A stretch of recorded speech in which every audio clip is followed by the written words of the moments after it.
আঞ্চলিক আবহাওয়া কেন্দ্র কলকাতার দৈনিক আবহাওয়া আপডেট ভিডিওতে আপনাকে স্বাগত।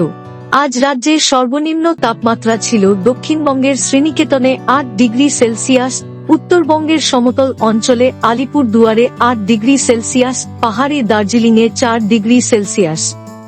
কলকাতাতে সর্বনিম্ন তাপমাত্রা রেকর্ড হয়েছে ১২.৯ ডিগ্রি সেলসিয়াস, যা স্বাভাবিকের তুলনায় ১.৬ ডিগ্রি কম। আজ উত্তরবঙ্গের কোচবিহার ও জলপাইগুড়ি জেলায় ঘন কুয়াশা এবং রাজ্যের কিছু জেলাতে হালকা থেকে মাঝারি কুয়াশা দেখা গেছে। বর্তমানে পশ্চিমবঙ্গের ভূভাগের উপর কোনো উল্লেখযোগ্য আবহাওয়াগত পরিস্থিতি নেই।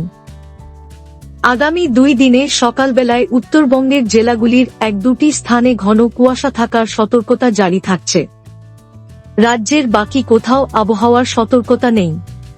প্রধানত শুষ্ক আবহাওয়া থাকবে।